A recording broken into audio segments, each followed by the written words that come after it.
chaleureusement à Saint-Étienne, sur une chaise verte, effectivement, en couleur de Saint-Étienne. Merci. Vous remercions d'être venus jusqu'à nous, et je sais combien la Bretagne est loin. On va aussi remercier la Fête du Livre qui nous accompagne, le Master Édition d'Art, Livre d'Artiste, depuis 18 ans. Remercier aussi l'Institut Art qui, pour cette mise en relation, remercier Anne et Zoé qui nous ont mis en relation cette année avec la Fête du Livre pour vous inviter. Remercier bien sûr encore et toujours la bibliothèque universitaire avec laquelle on a aussi ce partenariat autour des expositions, autour de la collection de livres d'artistes de l'université depuis plus de 18 ans, voilà, quasiment 19. Remercier la faculté Arts, Lettres, Langues, et je pense que la majorité des étudiants devant vous ce soir viennent de cette faculté Arts, Lettres, Langues. Il faut savoir qu'on a à Saint-Étienne le département d'art plastique, le seul département d'art plastique de Rhône-Alpes. Et puis, évidemment, remercier la puissance invitante, l'Université Jean Monnet, qui soutiennent notre master depuis sa création, il y a 18 ans. Voilà, donc ce master édition d'art, eh bien, sa spécificité, c'est que, voilà, il allie une approche des métiers de l'édition d'art ou l'édition traditionnelle et la créativité du livre d'artiste. On essaie d'insuffler un petit peu de cette créativité dans des rendus autour de l'édition d'art et l'édition artistique au sens large. Voilà, donc ce qui nous intéresse, c'est la relation texte-image. Et vous avez dans cette salle au moins 12 étudiantes et étudiantes cette année du master édition d'art, livre d'artiste. D'autres étudiants et étudiantes de la faculté, peut-être d'ailleurs, et je vous remercie aussi très chaleureusement d'être présents ce soir. Voilà, et voilà, je ne me suis pas présentée, donc je suis Anne Béchard-Léoté, donc je suis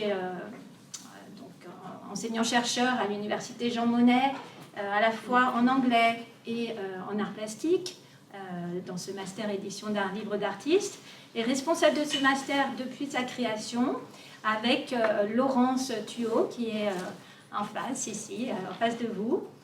Et voilà, et on va demander aux étudiantes de se présenter à vous, et ensuite elles vous demanderont de vous présenter, et elles ont préparé tout un ensemble de questions à partir de cet ouvrage qu'on a pu acquérir.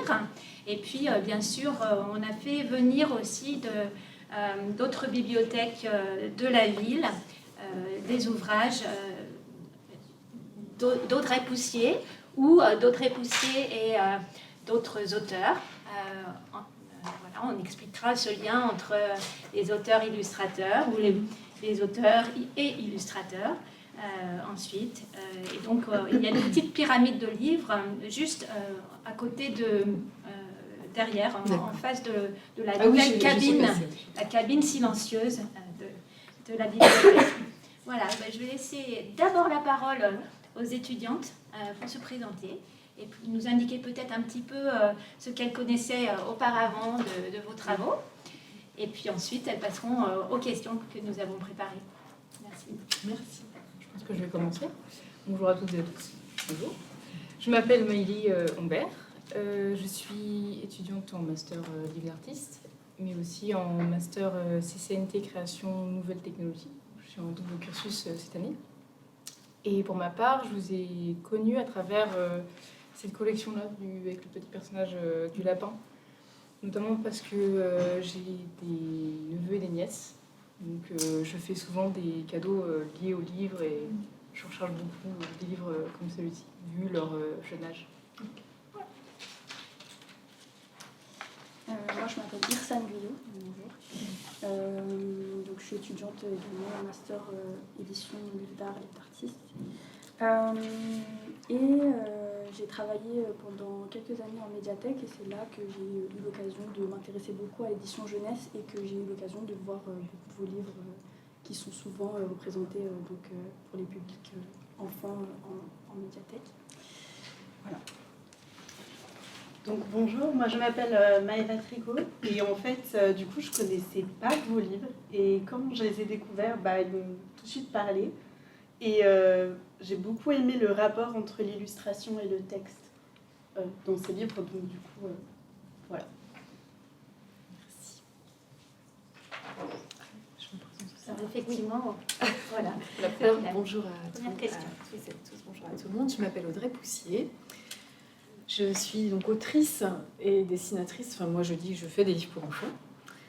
Et je fais ça depuis 2003. J'étais encore étudiante quand j'ai fait mon premier livre.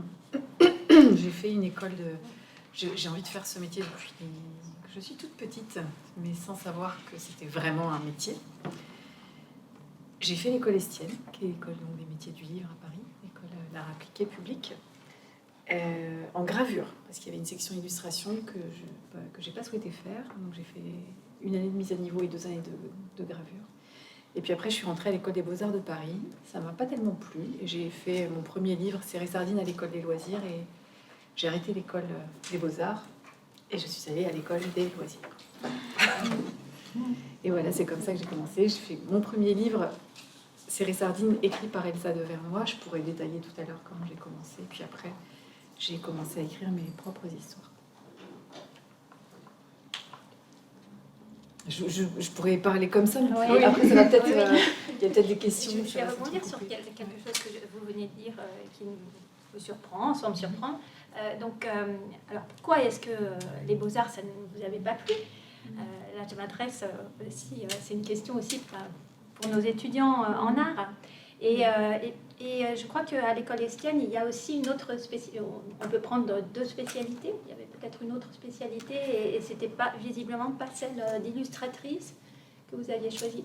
Non, à l'école Estienne, en mise à niveau, on passe dans tous les ateliers. Enfin, moi, je sais pas, il y a édition à l'école Estienne, il y a les métiers de l'imprimerie aussi, impression. Et puis, il y a les métiers d'art qui sont reliure, typographie, illustration et gravure. Moi, bien sûr, j'étais allée vers là pour faire la gravure, mais au cours de l'année de mise à niveau, on passe dans tous les ateliers, les 4 ateliers de mise à niveau métier d'art pour moi, parce que sinon, c'est design graphique ou autre.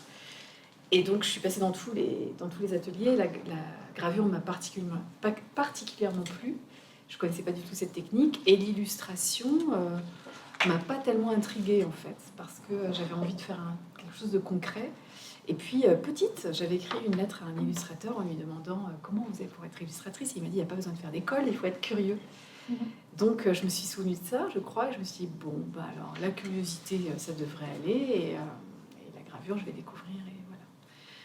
Et c'était au feeling, quoi. J'ai vraiment senti l'atelier de gravure. C'était un endroit qui était tout en haut de l'école. On n'était pas nombreux dedans. Il y avait les machines, les presses, l'encre, une odeur, quelque chose d'artistique qui m'attirait. Dans la salle d'illustration, elle ressemblait à une salle comme ça. Et c'était à nous de tout faire. Mais là, dans la gravure, il y avait quelque chose qui arrivait. Et voilà. Et donc, j'ai passé... mais on devait juste faire ça. Et on passait 2 jours dans la semaine dans cet atelier de gravure. Et le reste, c'était mathématiques, français, littérature... perspective, dessin, modèle vivant, des choses comme ça. Et puis exposition et beaucoup d'ouverture à l'art en général. Et voilà. Et après l'école des Beaux-Arts à Paris, j'ai été prise j'étais prise aussi dans une autre école parce que en fait, je trouvais ça court de commencer à travailler. Et puis là, je me disais, je vais peut-être faire autre chose que l'illustration. J'étais en train de découvrir des choses. L'illustration, c'était une vieille idée, donc c'est comme si cette vieille idée, c'était un peu trop simple de le faire. Bon, déjà, j'avais aucune idée de comment on faisait un livre, mais c'était mon idée comme ça, dans rêve d'enfant, quoi. Et j'avais pas l'impression que c'était le truc à faire. Je me disais, je pourrais plutôt que je sois journaliste ou sage-femme ou je ne sais quoi. Mais ce que j'aimais, c'était quand même dessiner. Et puis, les Beaux-Arts de Paris, c'est une école, je sais pas comment c'est maintenant, mais à l'époque, on était assez seuls. Ah oui, j'étais prise à Sainte-Martine aussi à Londres, où je ne suis pas allée. Parce que ça me paraissait compliqué d'aller vivre toute seule à Londres, et puis pour des raisons personnelles d'amoureux qui prennent toute la place à cette époque-là de ma vie, je suis restée à Paris. De ce côté-là, j'ai pas bien fait, mais c'est pas grave. Donc j'étais aux Beaux-Arts. Et ouais, j'étais assez seule, et puis c'est un cursus à Paris très artistique. Donc à l'époque, il fallait surtout pas savoir dessiner ni avoir des idées concrètes, mais avoir des concepts, des envies, des idées, sauf que quand on a 20 ans, qu'on sait rien faire et qu'on est tout neuf, partir juste de sa tête, c'est pas facile, quoi. Et moi, j'avais la conviction qu'on avait besoin de faire. Donc j'allais dans les bases. Heureusement, il y a des bases Beaux-Arts de Paris, base photo, base sculpture et tout ça. Là, il y a des gens qui sont pas purement artistes et qui nous aident à manier les choses. Donc moi, j'allais là-bas, j'inventais des projets, et puis pour avoir la chance de pouvoir faire des choses, quoi. Et j'ai fait ça quelques années. J'ai passé un an en Espagne aussi, au cours d'un échange. En fait, dès que j'ai pu, je me suis échappée des Beaux-Arts de Paris. J'arrivais moi en 2e année, donc en équivalence, et j'ai dit, on m'a dit, tu peux faire une sorte de bourse, un peu comme Erasmus, mais je sais plus ce que c'était. Mais voilà, si tu viens d'arriver dans l'école, ça va pas être évident juste l'année d'après de partir. Donc j'ai regardé la liste des pays ou des villes et je me suis dit, je vais demander le truc que personne ne demande et peut-être qu'on va le prendre. Et donc j'ai demandé Valence en Espagne et effectivement j'ai été prise. Alors, je ne suis pas beaucoup allée à l'école à Valence parce que voilà, pour toujours la même raison personnelle de l'histoire d'amour qui dégénère. Donc j'étais pas très en forme psychiquement. Et je le dis parce que voilà, ça arrive à tout le monde, ça fait partie de la vie aussi étudiante, quoi. Enfin, c'est pas toujours, il n'y a pas que des hauts. Et puis aussi, il pleuvait beaucoup à Valence et visiblement la fac n'était pas équipée, donc c'était à moitié inondé. J'ai aucun souvenir de cette fac, je me souviens mais je suis pourtant allée, hein, mais je me souviens pas. Par contre, j'étais dans un autre pays, j'ai parlé une autre langue, j'ai rencontré des gens, j'étais en colocation avec des Espagnols, donc moi je parlais pas espagnol, donc en 3 mois j'ai appris l'espagnol. Après, j'étais bilingue. J'avais des amis des Beaux-Arts qui avaient fait un échange aux Beaux-Arts de Paris, qui étaient de Barcelone. Donc, je suis allée les voir à Barcelone. Donc là, j'ai rencontré... Après, j'arrête avec ça, mais j'ai rencontré un amoureux à Barcelone. Et donc, ça allait mieux. Mais tout ça pour dire que du coup, je suis restée une année en Espagne. J'ai dit à mes parents, je crois pas que je vais revenir à Paris. Eux, ils étaient en Bretagne. Mais ils se souciaient, bien sûr, de moi et de comment je vivais. J'avais une bourse pour 3 mois et j'ai dit, je crois pas que je vais revenir, je vais passer mes UV, je vais faire mon année, mais j'aimerais bien rester en Espagne. Ils m'ont dit, d'accord, mais on est désolé, mais par contre, il faudrait que tu travailles, parce que si tu n'as plus ta bourse, nous, on va pas... Si tu prends la décision de rester là-bas, assume financièrement. Je lui ai dit, d'accord. Donc j'ai cherché du travail, j'ai fait des petits boulots, et à côté de ça, j'ai commencé, je me suis dit, mais qu'est-ce que je veux faire déjà, moi, dans ma vie? Ah, mais oui, je veux faire des livres pour enfants. Donc je suis allée voir les éditeurs à Barcelone, j'ai trouvé un appart à Barcelone, je me suis mise en colocation, je suis allée voir les éditeurs, et puis j'ai dessiné, j'ai fait des... Je sais plus comment j'ai fait, mais en tout cas, je suis allée dans une librairie, j'ai regardé le nom des éditeurs, et j'ai pris l'adresse, et je suis allée.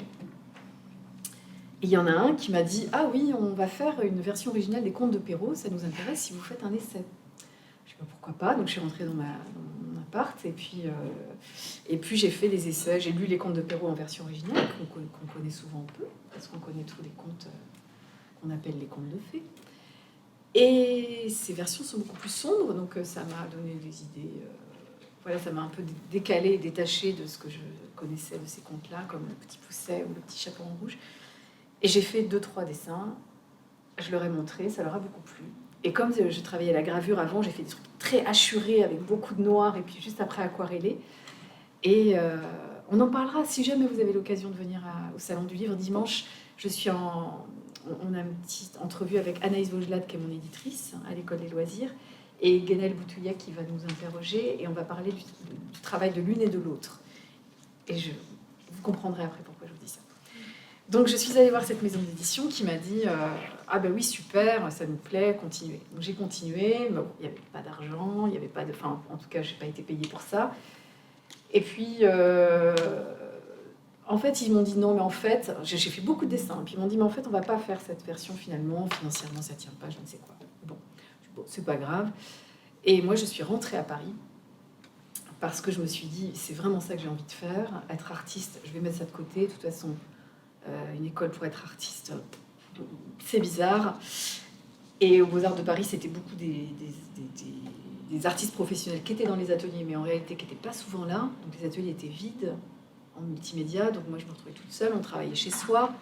On fréquentait peu de gens. Donc je pense en peinture, c'était pas le cas parce qu'ils avaient besoin d'ateliers pour peindre. Mais sinon, c'était assez fantomatique comme école. Donc ça m'allait pas. Et je me sentais pas...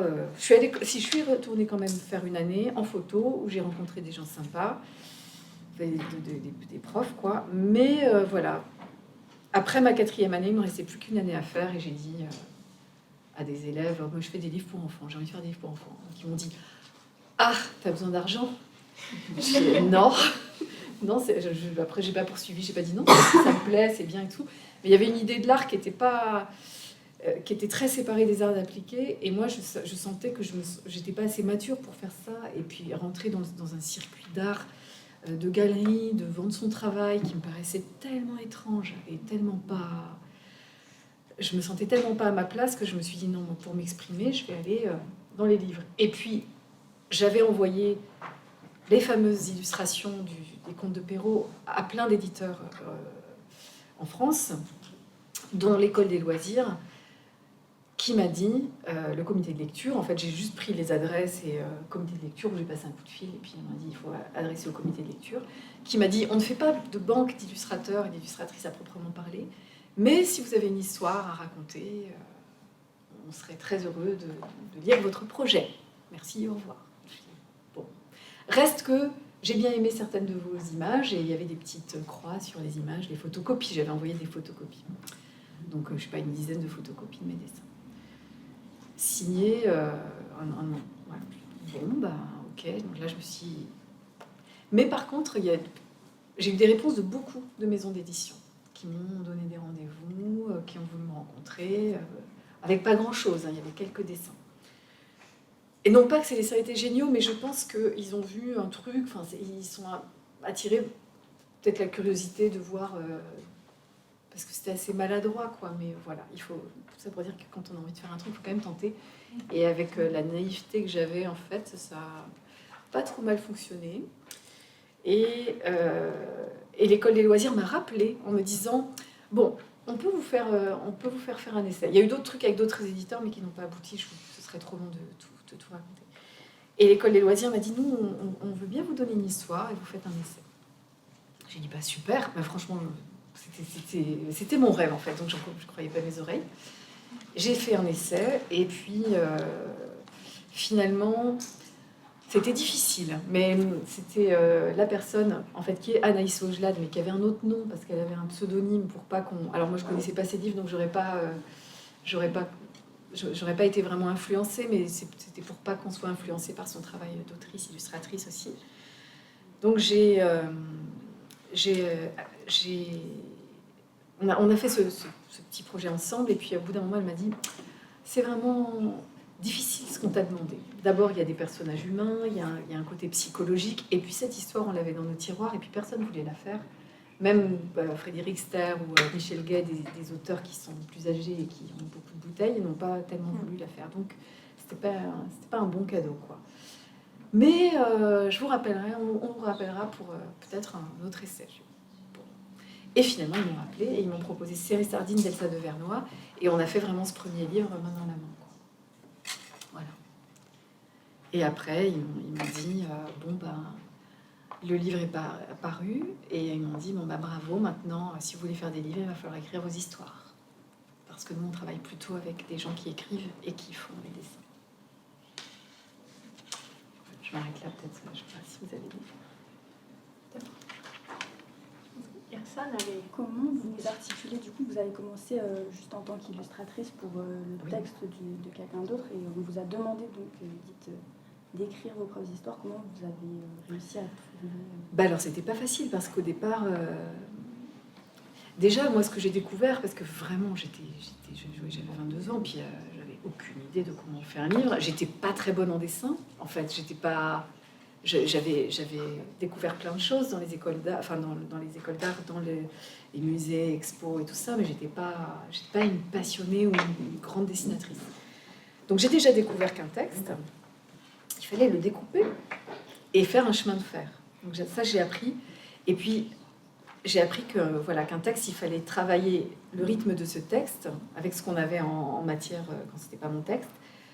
Faire un chemin de fer, donc c'est découper le texte et rythmer l'histoire pour qu'on sache ce qu'il y a à chaque page. Est-ce qu'on fait un gros plan, un plan serré, plusieurs, est-ce qu'on décompose? Vraiment à proprement parler, le rythme. Et puis après, le dessin, j'ai fait avec les outils que j'avais, quoi. que je savais, ce que je savais pas dessiner. Et Anaïs me disait, bon, t'as pas besoin de dessiner plein de choses, t'as besoin de dessiner ce qui est dans le texte, et puis après, le reste, on s'en fout. Il faut aussi beaucoup insister sur l'expressivité des personnages, parce qu'un enfant, il va regarder les têtes que font les personnages, et donc il y avait un gros travail là de... Mais j'avais vraiment le nez dedans, quoi. Je voyais pas le livre de loin. Maintenant, je peux, mais... Et donc, quand on m'a dit, il faut faire tes propres histoires, je me suis dit, je sais pas quoi raconter, enfin, j'avais vraiment aucune idée. Et donc, j'ai fait une histoire qui s'appelle Cherche Ami, qui est épuisée, là, depuis peu, je crois. Et Cherche Ami, eh bien, Amélis m'a dit, elle m'a appris aussi à écrire, en fait. Elle m'a dit, à quoi tu penses tout le temps? Je fais, Elle m'a dit, par exemple, si tu passes devant une vitrine, à chaque fois tu regardes et tu te trouves grosse ou trop petite ou trop moche ou je ne sais quoi, ça peut être ça. C'est quoi ton obsession de maintenant, quoi, d'adulte? Et moi, je voulais me faire des amis, donc j'ai fait chercher. J'ai relié ça à quelque chose que j'avais vécu dans mon enfance, où j'étais arrivée sur une île avec mes parents et je connaissais personne. Et je m'ennuyais beaucoup, et donc mes parents m'avaient dit, je sais pas, ils m'avaient dit, mets une annonce. Et j'avais mis une annonce dans une boulangerie. Et donc, c'est l'histoire que j'ai faite. Un chat qui s'ennuie. En vrai, j'ai fait ça. J'ai mis une annonce à la boulangerie. Cherche amie, cherche copine. Et puis, ça marchait pas. Et dans le livre, ça marche pas. Donc, il attend devant chez lui. Personne vient, sauf sa voisine. Elle lui dit, mais t'attends quoi? Il dit, mais j'attends mes nouveaux amis. Mais ah bon, mais quels nouveaux amis? En plus, c'est un chat, il s'est hérisson. Mes nouveaux amis, j'ai mis une annonce à la boulangerie. Il la snob un peu parce que c'est sa voisine, il la connaît, il en veut pas. J'ai mis cherche ami, puis j'attends. Puis elle se moque de lui et dit, mais ça marchera jamais. Il faut mettre, je sais pas moi, cherche ami pour jouer. Bon, ok, mais tu restes ici au cas où quelqu'un viendrait quand même, et moi je vais changer l'annonce. Bon, bref. Et donc ils changent, après ils se remettent à attendre, personne vient. Bon, alors cherche ami, on va faire un grand goûter, mais je sais pas cuisiner. Oui, mais moi je sais cuisiner, donc ils font un goûter, ils changent l'annonce, et ça marche jamais, donc ils changent de plus en plus. Et moi, dans la vraie vie, j'avais fait. Cherche ami, cherche copine, et puis après j'étais allée mettre donne petit chat. Cherche copine, donne petit chat, parce que j'avais des chatons, donc ça avait attiré les gens. Et là, il y avait aussi Arthur Schmitt, je me souviens, l'éditeur de l'École des loisirs, qui a lui créé la maison, et je me souviens d'avoir eu un rendez-vous avec lui où je devais bloquer sur un passage de l'histoire. Il m'avait dit, bon, mais ça s'est passé comment dans la vraie vie? Je sais plus si c'était Arthur ou Anaïs. Ça s'est passé comment dans la vraie vie? Je fais, finalement, j'ai dû taper dans un caillou... dans la rue devant ma maison en disant ouais, j'en ai marre, je suis allée à la plage et je me suis fait une copine. Et voilà, donc j'ai transposé en fait cette histoire de petite avec mon désespoir de grande d'être à Paris, et aussi parce que je me souviens que je cuisinais tout le temps, j'adore cuisiner, j'avais tout le temps trop parce que j'habitais toute seule. Et donc voilà, il y avait ce truc de vouloir partager ma vie de jeune adulte et de relier ça à un souvenir d'enfance et de tout mélanger, quoi. Et eux, ils m'ont plutôt aidé à construire l'histoire, à lui donner une forme. Parce qu'au départ, pour moi, c'était assez fouillis. Et puis après, j'ai appris toute seule, j'ai fait aussi des collaborations. Et maintenant, je sais, moi, comment donner la forme à une histoire qui est au départ une sensation, un sentiment. Où ça part de plusieurs envies que j'ai d'écrire quelque chose sur quelque chose de très intime, qui est assez complexe dans ce que je ressens moi, et de le relier à parce que j'ai un très très bon souvenir de comment je me sentais très petite. Et donc je le relie à des sensations que j'avais petite, et là j'essaie de faire que tout se rejoint. Et en même temps, je fais des images, quand j'ai une idée de mon histoire, je fais des images assez poussées de ce que sera le livre à la fin, sans avoir encore construit le livre. Et après je m'attaque au début, quoi. Donc j'ai le début, au milieu. J'ai le début, j'ai la fin en ayant des images et en ce que je veux atteindre graphiquement, et après je construis un chemin de fer et une histoire structurée, où je vais enlever énormément de choses et garder que le squelette et l'essence de ce que j'ai voulu dire à la fin. Là, je vous le fais en résumé, mais c'est ça. Et finalement, ce qui reste de l'histoire, c'est comme une infusion ou quelque chose parce qu'il y a beaucoup de choses que j'enlève de ce que j'avais au début, d'images que je voulais mettre, ou d'anecdotes, ou de choses que j'ai vécues, de choses que je voulais mettre dans l'histoire, que j'enlève parce que ça ne sert plus à rien par rapport à ce que je veux raconter. Mais par contre, tout est contenu. C'est-à-dire que tout est contenu dans mon idée de départ, elle est contenue dans l'histoire, même si elle n'est plus du tout ce que c'était au départ. Donc c'est un travail d'épuration et c'est comme si on avait un gros bloc de marbre et à la fin on fait une feuille d'automne, quoi, qui est en train qui est à moitié déchiquetée. Voilà. Je sais pas, une image comme ça, mais c'est un truc de... Et le livre pour enfants, pour moi, c'est ça,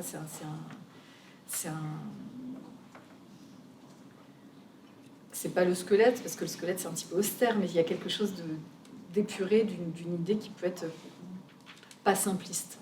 Mais on la rend simple pour qu'un enfant puisse la comprendre, que ce soit accessible, mais les enfants sont très fins, comme les adultes, et ils ont aussi des émotions très fortes. Donc il faut que lui ressente ça, mais que ce soit à son adresse, quoi. Voilà. Du coup, moi j'avais une question, je rebondissais sur le fait que vous écriviez du coup, et je me demandais si vous aviez produit des albums seulement en tant qu'autrice. Non, jamais. Jamais, parce que mon but c'était quand même de dessiner. Donc j'ai fait un peu de collaboration. L'illustration et... Ouais. Et puis en plus, il y a un travail plus intime forcément. Mais j'ai beaucoup aimé aussi faire des collaborations. Donc j'en ai fait avec Mathieu Sylvander pour Tartatou, Jean Leroy pour Castor Têtu, Elsa de Vernois, et peut-être j'en oublie, Véronique Cauchy pour Grand-Père Crapaud.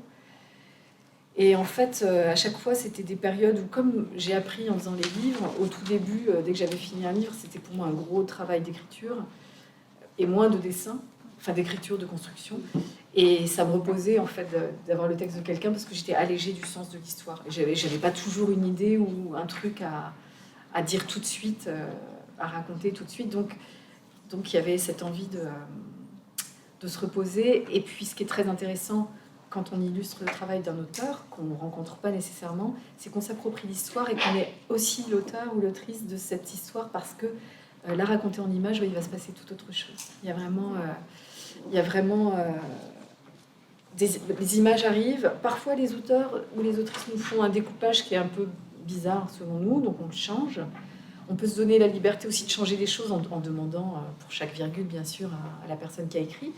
Mais c'est un travail qu'on faisait avec Anaïs Vaugelade et avec la personne qui a écrit en triangle, et puis des fois en ping-pong, pour... voilà, parce que des fois on trouve des idées, il y a des choses qui arrivent, il y a des choses qui naissent et des trouvailles dans le dessin, et il faut que l'autre soit d'accord. Et puis des fois l'autre a à redire aussi, pas sur ce qu'il imaginait, parce que c'est délicat quand on a écrit une histoire, on est forcément surpris par le dessin, mais par... je sais pas un détail, mais par exemple Jean Leroy, et j'avais fait Castor Têtu qui tire à l'arc, et puis il m'a dit un arc ça se tient pas comme ça, la flèche elle va pas partir. Ah oui, t'as raison, donc j'ai regardé. Mais voilà, ça c'est des petits détails, mais il y a vraiment un travail que je trouve tout aussi intéressant en fait, de travailler sur le texte de quelqu'un d'autre. Et qui est pas facile parce qu'il faut aussi saisir ce que l'auteur a voulu dire. Mais on est moins encombré. Voilà. Je vais rebondir sur cette idée d'encombrement, de trop-plein. Dans vos livres, il y a un effet d'accumulation dans la narration. Dans La Bagarre, petit ouvrage très connu qui circule, donc le petit lapin rose. Est-ce que c'est un lapin d'ailleurs? On ne sait pas. Oui, oui. Voilà. Le petit lapin rose, eh bien, voilà, lui aussi, il a besoin d'amis. Et puis, il rameute tous ses amis pour faire une grande bagarre. À la fin, il se retrouve avec 10 amis qu'on retrouve dans d'autres albums. Et puis, il y a une grosse bagarre. Et puis, à la fin, il lui dit « stop !» Il arrête tout. Et puis, il met des pansements à tout le monde. Il soigne tout le monde, etc. Donc, il nous semble que plusieurs albums fonctionnent comme ça, avec un effet d'accumulation. La même chose pour Le Bain d'Abel.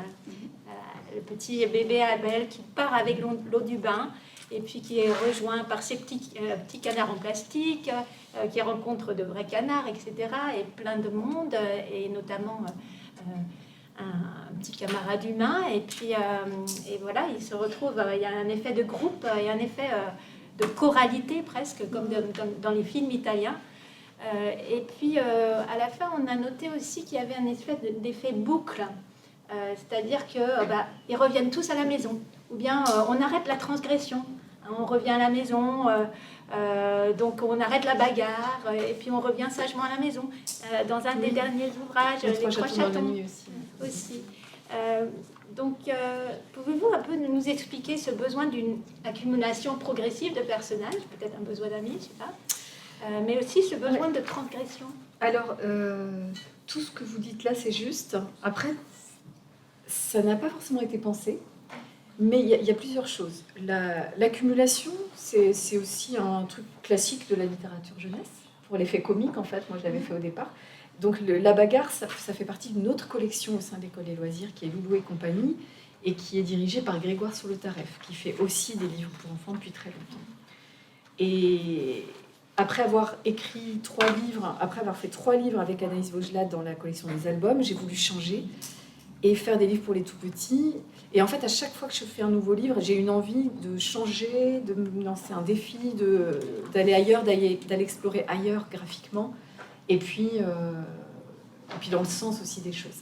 Et donc là, j'avais envie de faire des livres pour les petits. Je me suis dit, bon, alors, pour les petits, je suis allée voir un peu ce qui se faisait. J'ai trouvé qu'il y avait beaucoup d'imagiers, mais très simples, la thématique de la plage, ou la thématique de la maison, et qu'il y avait peu d'histoire et de narration pour les tout petits. Donc j'ai fait la piscine, mon pull, une farce, la bagarre, il y en a 13 je crois, ou 12. Et donc il y avait l'idée de faire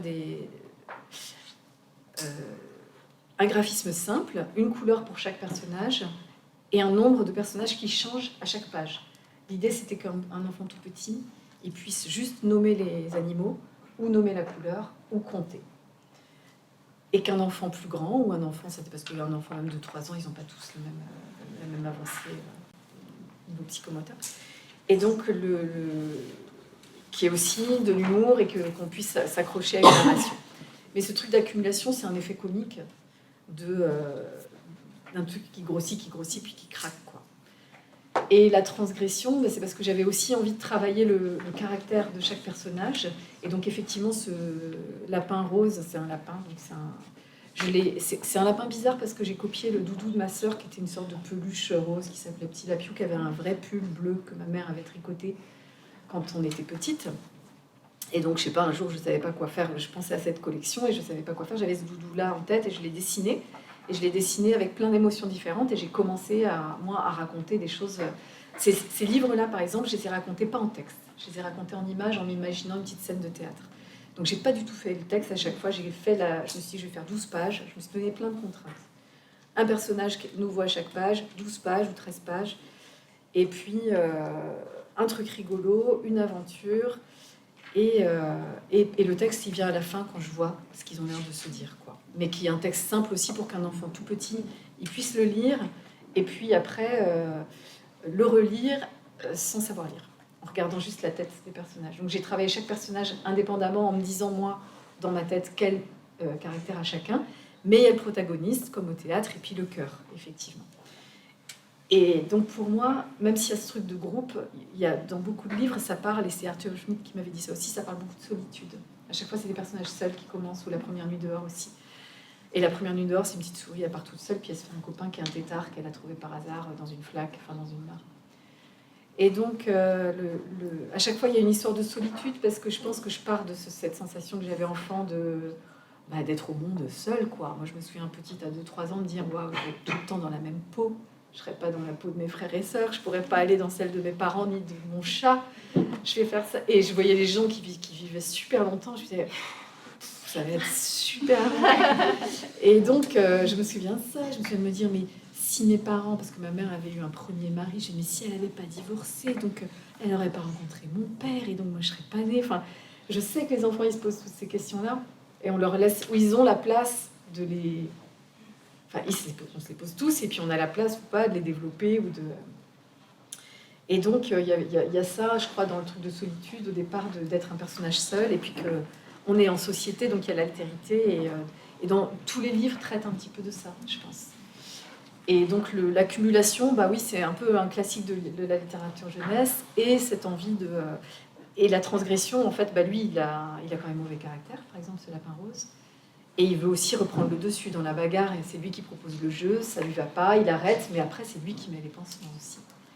Et voilà. Donc, et puis le bain d'Abel, bah, c'est le petit garçon qui part tout seul dans son bain, il rencontre plein de monde, et après c'est quand même lui que la maman retrouve, mais elle l'accepte avec ses copains sans poser de questions.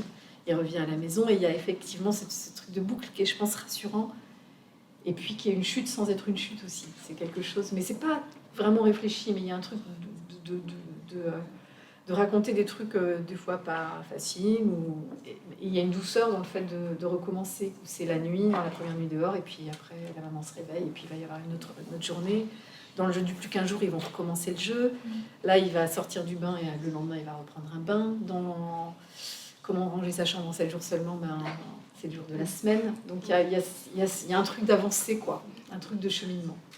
Mais c'est presque inconscient, ça. Ou alors, Ou alors, je ne sais pas si tous les livres sont comme ça, mais il y a un petit peu une structure comme ça d'avancer, puis de repères dans le temps aussi pour un enfant. Donc peut-être que c'est ça aussi, cette question des repères qui sont rassurants par rapport au fait de transgresser, de retourner. Quand on transgresse enfant, on a besoin de ces fameuses règles, ces fameuses limites qui nous replacent là où on était pour pouvoir repartir. Je sais pas, comme les chats, j'ai appris que d'abord ils font le tour de leur maison, après le tour du jardin, après le tour du quartier, puis et voilà. Je voulais revenir sur la maison d'édition, Oui. par rapport aux collections. Je voulais savoir, est-ce que c'est vous qui choisissez, par exemple, sur telle collection que vous voulez travailler, ou c'est quelque chose qui est imposé et que, par exemple, vous avez un quota chaque année de Non, on va non. faire Non, il n'y a tel rien nombre de d'imposé. livres. Non, il n'y a rien d'imposé à l'école des loisirs. Moi, c'est moi qui propose une histoire, et c'est là où j'ai envie d'aller. Et puis eux, ils disent, je propose mon idée, puis ils me disent oui, non, avant même que ce soit fait, puisque déjà maintenant on se connaît.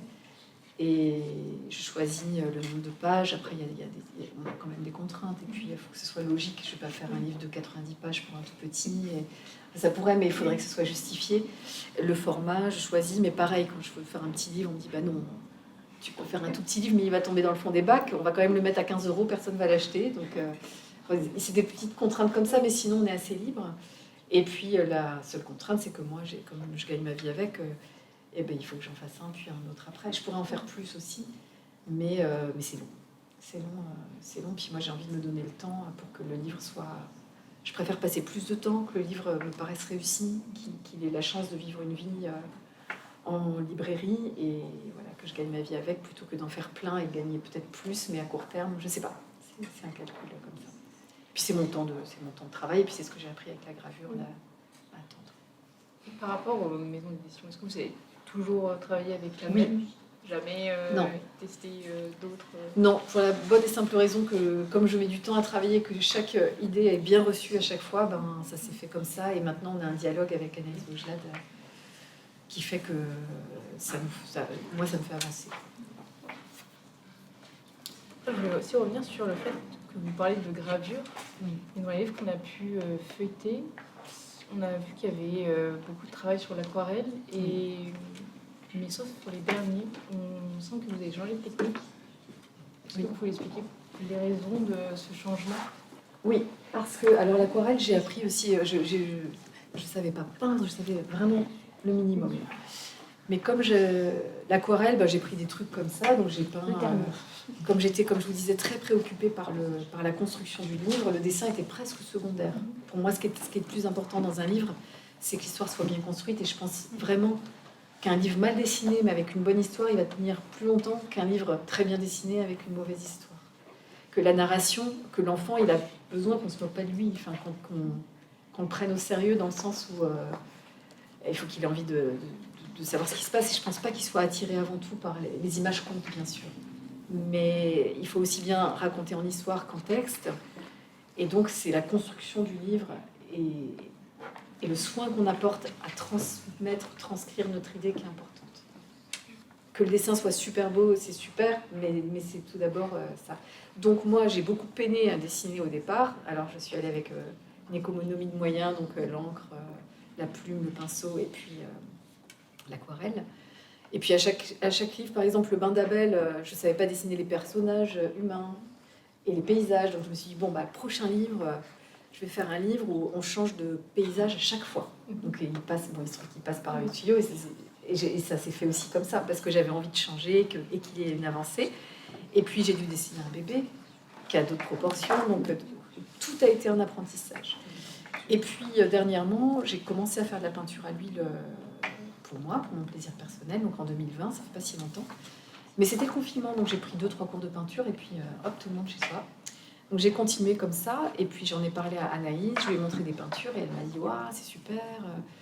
Et j'avais une idée de faire 3 chatons dans la nuit, je n'avais pas encore l'histoire, mais je voulais faire une histoire de nuit. À chaque fois, ça part aussi du... En fait, il y a plusieurs pistes. Il y a, par exemple, une thématique, pas une thématique, parce que c'est pas si simple. Je voulais faire une histoire de nuit. J'avais des idées d'yeux qui brillent dans la nuit. Un truc un peu le classique de... Je dis, il y a des classiques de littérature jeunesse, comme Le Coucher. Donc, c'est pas vraiment des thèmes, c'est juste... je sais que c'est important. C'est des moments importants de la vie des enfants. Donc là, je voulais un truc de frousse où on a peur dans la nuit. Je voulais faire de la peinture parce que je me disais à l'aquarelle ça va être moche et j'ai dit à Anaïs est-ce que ce serait pas une bonne idée que je mette la peinture à l'huile dans cette histoire et je voulais qu'il y ait une petite phrase qui soit « et si » parce que cette histoire de Trois chatons dans la nuit était partie du fait que j'étais à chaque fois que je finis un livre je me dis « oh j'arriverai jamais à en faire un nouveau », enfin c'est toujours un peu l'angoisse. Et là je disais ça à une copine qui me disait « mais si, t'as plein d'imagination » parce que j'habitais chez elle à ce moment-là parce que ma maison était en travaux, donc on était dans une petite maison avec plein d'enfants, puis le soir souvent je raconte pas des histoires, mais elle me disait chaque fois tu parles et puis tu dis ah et puis si on faisait ça, il se passerait ça, et si, et si, et si. Et elle me dit juste ça, ce truc de et si. Bonjour, Et... bonjour. Attention, demain samedi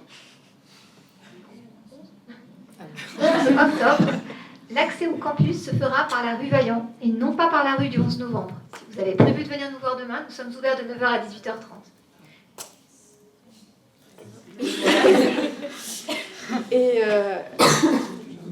Et donc ce truc de et si et des yeux dans la nuit, en fait souvent je vis longtemps avec une idée, donc je marche, j'y pense et puis ça se rejoint quoi.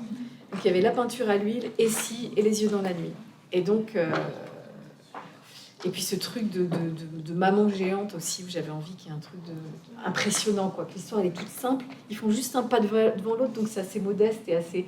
Et juste à la fin, et c'est je crois Anaïs ou la maquettiste, où on a parlé de ça ensemble, qui dit ah mais ce serait trop bien une grande page qui s'ouvre. Et donc là il y a ce grand chat qui fait que il y a aussi ce truc génial dans le livre pour enfants ou dans le livre tout court où on peut faire ce qu'on veut. Donc ce truc fantastique où là la maman c'est une maman chat normale, quoique une maman chat habillée dans un salon qui lit un livre c'est pas tout à fait normal, mais pour un enfant c'est normal. Et issu ces pactes avec le lecteur, avec les lecteurs qui se font comme ça assez facilement, il suffit de dire voilà, on présente, c'est le soir, dans le salon il y a maman chat, dans la chambre il y a. Donc si c'est dit, tout va bien. Et après elle se transforme, donc il faut le dire aussi, elle se transforme en je sais plus quoi, en maman chat. En maman chat géante. En maman chat géante. Donc il faut trouver, c'est dans les mots en fait qu'on trouve, dans des mots tout simples. Et à la fin, d'un bond.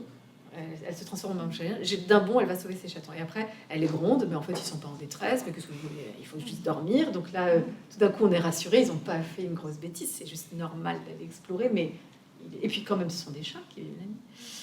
Et après, la phrase, c'est d'un deuxième bond, elle rentre à la maison, puis redevient une maman chat normale. Donc on la voit rentrer par la fenêtre parce qu'elle n'est pas encore transformée. Donc il y a comme une escapade. Une incursion dans un truc fantastique alors que tout était normal. Et dans le bain d'Abel, c'est pareil. Il est un bébé normal, il voudrait retenir de l'eau de son bain, il veut suivre son bain, il peut pas passer par le trou de la baignoire parce qu'il est trop gros pour passer par le trou de la baignoire. Et pourtant, ce soir, il peut, alors il le fait. Et pouf, il va dans le tuyau. Donc c'est juste cette petite phrase qui permet d'avoir le droit, enfin de prévenir le lecteur qu'on va faire un truc incroyable. Et après, quand on tourne, il est dans les égouts et les enfants font remonte la page où il est passé, mais comment il a fait? Et en fait, ça c'est le travail du lecteur. Et dans un livre, de toute façon, même si moi j'aime pas faire des ellipses, il y a forcément une ellipse. C'est le fait de tourner la page. Et une page on fait ça, et c'est pas un dessin animé. Donc l'autre, le cerveau fait un travail de. Et il y a cette phrase qui aide à dire juste, pourtant, ce soir c'est possible, donc il le fait. Voilà. Moi j'avais une interrogation dans le livre Les Trois chats. C'était surtout sur la fin, il y avait les pages rouges et je me demandais est-ce que la couleur était choisie pour rappeler la couverture du les chat. pages de garde. Oui, les pages de garde. Ah, la couverture rouge. C'est après que j'ai choisi. choisi les pages de garde. C'est après qu'on choisit les pages de garde, c'est vrai. Mais c'est vrai que. Je me suis dit, est-ce que ouais. c'est l'influence de on les recouche. Ah ouais, c'est très joli. Ouais, j'y avais pas pensé, mais effectivement, ça peut faire ça. Et j'avais choisi ce rouge parce que la peinture, c'est super beau. La peinture à l'huile, les couleurs sont très fortes. Et c'est après qu'on a choisi, voilà, c'est ça, qu'on a choisi le rouge. Et c'est un rouge teinté dans la masse. Donc, c'est technique, c'est un papier qui est teinté dans la masse. Donc, c'est pas une impression. C'est un peu plus cher apparemment, mais là, on a pu faire ça. Et donc, j'étais très contente parce que du coup, le rouge est très beau. Et effectivement, il se voit. Et après, j'ai fait mon dernier livre qui s'appelle Le jeu du plus qu'un jour. Il est au fond. Voilà. Où là, c'était... non, vous pouvez le garder. là, c'était, parce puisqu'on parlait de la peinture, après avoir fait 3 chatons dans la nuit, j'ai continué à peindre et voilà, je voudrais continuer à faire ça et je voudrais faire un imagier. J'ai jamais fait d'imagier, mais je veux pas faire un imagier tout simple, je veux qu'il y ait une histoire. Et je veux qu'il y ait un dialogue parce que j'ai envie que ce soit un... Donc au départ, c'était pas une idée de maison, c'était pas une idée de nostalgie, c'était pas une idée de fin de vacances parce qu'on me pose la question dans ce sens-là.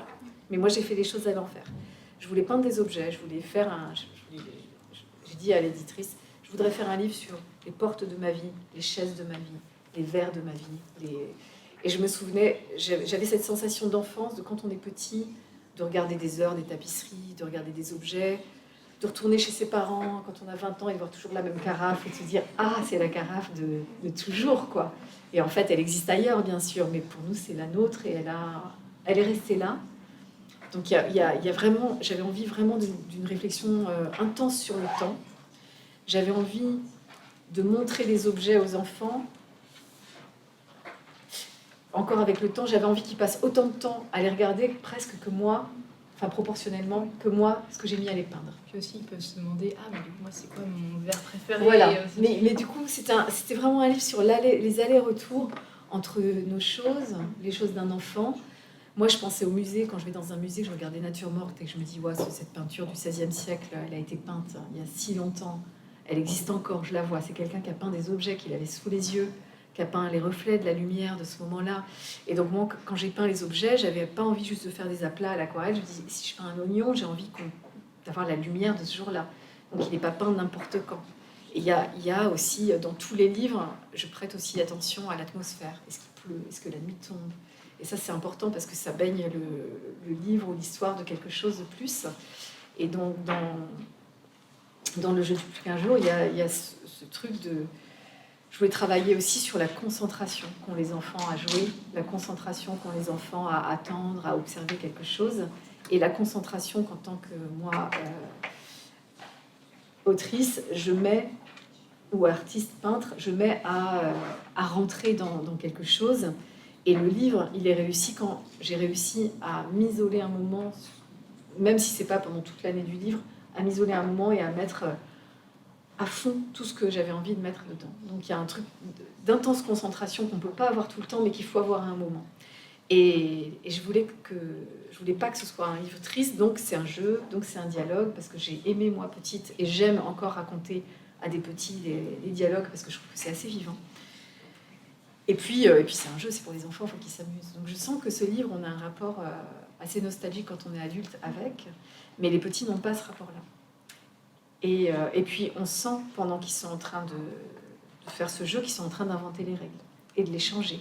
Et donc j'avais aussi cette envie-là de parler du jeu comme un truc qu'on fait enfant, c'est-à-dire que inventer pendant des vacances un jeu et puis créer ses propres règles, et puis l'été d'après reprendre le jeu et avec les nouveaux cousins ou les nouveaux copains le changer et tout ça. Donc je voulais qu'il y ait un truc et de nature morte figée et un truc, dans Nature morte il y a mort, enfin il y a un truc, c'est pas un livre triste sur la mort, mais c'est un livre sur les choses, là une maison de grands-parents qui sont pas éternels, mais les enfants quand ils découvrent la finitude, c'est pas quelque chose de triste pour eux, c'est quelque chose plutôt de mystérieux et d'intrigant. Et il y avait ce côté jeu de grande vitalité à la fin du livre, du coup, quand le plus jeune, il trouve que ça commence à être un petit peu long, et il dit, allez, on continue, et puis après, on fait un autre jeu, on va faire une potion pour l'année prochaine, et donc ça enchaîne, et encore une fois, ça revient, donc il y a un cycle qui recommence.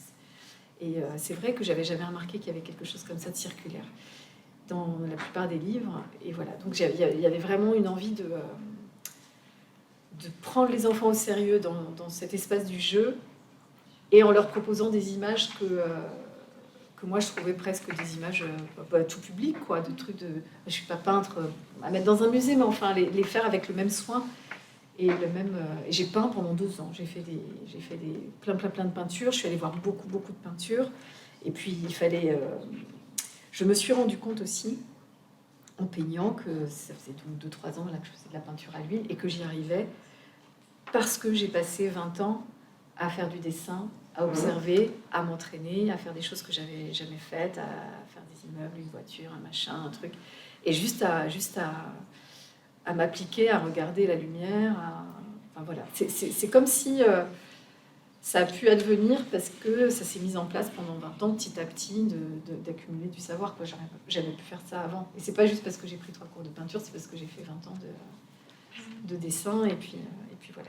Et l'histoire, pareil, quoi. Elle s'est assemblée comme un puzzle. Donc là, je l'ai vraiment pas écrite. Ça rejoint peut-être vos questionnements sur le rapport texte-image. J'ai d'abord fait des tasses, des carafes, des choses comme ça. J'avais cette idée d'imagier. Ensuite, je ne sais même plus comment j'ai écrit l'histoire, mais j'ai commencé à écrire l'histoire. Je ne sais plus si j'ai fait un chemin de fer sans texte précis. Et puis après, le texte est un petit peu arrivé. Et après, j'avais fait beaucoup d'images et beaucoup trop. Il y a des images que j'ai enlevées, mais d'autres qui pouvaient rentrer vraiment dans le chemin de fer. Donc j'ai regardé vraiment les images par terre. J'en avais des dizaines, des vingtaines, des trentaines. J'ai regardé comment l'énergie circulait entre ces images. J'avais cette idée de recréer cette maison qui n'existe pas en vrai, donc ni l'intérieur, l'extérieur, elle existe. Il y a plein de choses qui existent en vrai, mais c'est pas une seule et même maison. C'est plein de maisons intérieures et extérieures, plein d'objets qui viennent de partout, des personnages aussi qui viennent de partout. Et donc j'ai regardé comment ça s'articulait et comment on pouvait se dire, comment un lecteur pouvait se dire, pouvait avoir rien se dire du tout, mais justement vivre l'aventure et avoir la place d'être là. Et on sent aussi que ces enfants-là, ils sont singuliers. C'est pas leur histoire, elle n'est pas figée. On voit qu'ils sont en train de créer les règles, qu'ils parlent d'un arbre vaisseau dans lequel probablement ils ont joué, de bols qui appartiennent à machin, d'autres verres qui peut-être ils se disputent pour l'avoir. Donc on sent qu'il y a une autre histoire derrière, qu'on ne connaît pas tout, donc il y a la place pour nous s'y mettre et puis penser à notre propre histoire et faire un aller-retour comme ça avec... voilà. Après, je ne me suis pas posé toutes ces questions-là en faisant, mais là c'est en parlant, parce que j'en ai parlé un petit peu là depuis qu'il est sorti, que je découvre que tout ça c'est articulé comme ça, et que le livre il s'est écrit pas à pas. Et un livre, quand on le fait texte-image, il y a un pas qui va changer l'autre. Et il y a un moment où ça prend corps. Et le bain d'Abel, je me souviens bien qu'il était fini, et le texte, je ne l'avais pas. Donc je l'avais écrit, mais il ne sonnait pas. Donc je l'ai réécrit, et je n'ai pas eu besoin de changer la structure, je l'ai réécrit, et il s'est mis dans le moule du dessin, quoi. Il fallait que je trouve une petite ritournelle ou un truc, et c'est comme ça que c'est passé. C'est avec la répétition, un bon bain bien chaud avec de la mousse et des jouets dedans, qui faisait finalement presque comme le bruit de l'eau qui coule. Et voilà. Donc il y a à chaque fois un truc sensible à trouver. Et ça se fait dans le temps. Et voilà. Et à propos de sensibilité, dans ces 2 derniers ouvrages, j'aimerais que vous nous parliez un petit peu de l'inspiration picturale. On sent par exemple la présence de la peinture bretonne, de Sérusier, des Nabis, Oui. des gens comme ça, et aussi de l'influence des maquettistes dans les ouvrages, par exemple, peut-être pour le choix de la typographie, pour le jeu du plus qu'un jour. Et aussi une interrogation que j'ai, c'est sur les titres. Alors vous avez dit le jeu du plus qu'un jour, moi j'avais plus qu'un jour. Oui, j'ai Voilà. ça, oui, non, le jeu du plus qu'un jour. Alors, Non, parce que je l'ai beaucoup entendu là. Les enfants le lisent comme ça. Ah oui, parce Mais que non, moi, c'est le j'avais jeu lu du plus comme qu'un jour. Puisqu'il n'en reste qu'un, et Ouais. puis ça recommencera sans doute.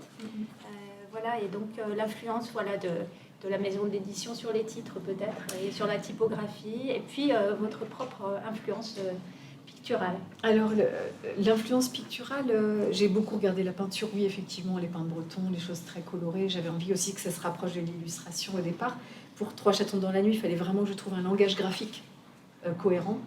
Et pour le jeu du plus qu'un jour, il y en a plusieurs. Il y a les maisons en groupe, il y a les enfants, et puis il y a les objets. Donc là, je me suis permis de mettre des langages graphiques un petit peu différents, parce qu'il y a cet aspect jeu où là, quand on est dans les maquettes, on rentre dans une maison poupée et on peut se dire, c'est aussi un travail sur la mémoire, parce que les enfants, ils sont immobiles pendant qu'ils jouent au départ, donc ils se souviennent.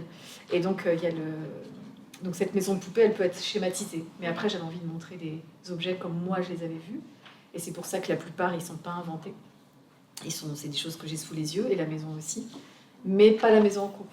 Et comme là, je ne l'ai pas sous les yeux, je ne peux pas inventer les lumières. La cuisine, je l'ai un peu inventée. Mais comme c'était difficile, j'ai travaillé sur la lumière. Et j'ai regardé les œuvres, où ça peut être les gravures aussi, ou ça peut être le travail d'autres illustrateurs ou BD, où où au lieu de travailler sur le détail de chaque objet de la cuisine, on les retrouve un petit peu, les objets dans la cuisine, travailler sur l'ambiance lumineuse et l'atmosphère, parce que aussi quand on est dans une maison, que ce soit la nôtre ou pas, on retrouve une atmosphère par justement, c'est à cette heure-ci du jour, c'est cette partie qui est éclairée, c'est sombre, il y a un truc plus intime, et puis des fois c'est baigné de lumière. Enfin, voilà. Et donc après c'était sur la typo et sur la typo en Ouais. 2 couleurs, par exemple. Oui. Est-ce que c'est votre choix ou est-ce que c'est le choix de la maison d'édition? Dans le jeu du plus qu'un jour. Oui. La typo, alors le jeu du plus qu'un jour, on a beaucoup travaillé la couverture. Alors là, le titre, c'est moi qui choisis. Et souvent, je les trouve. Et souvent, j'ai remarqué que c'était cherche ami, des trucs, on pourrait mettre tirer le jeu du plus qu'un jour, serré sardine, cherche ami. Je sais pas,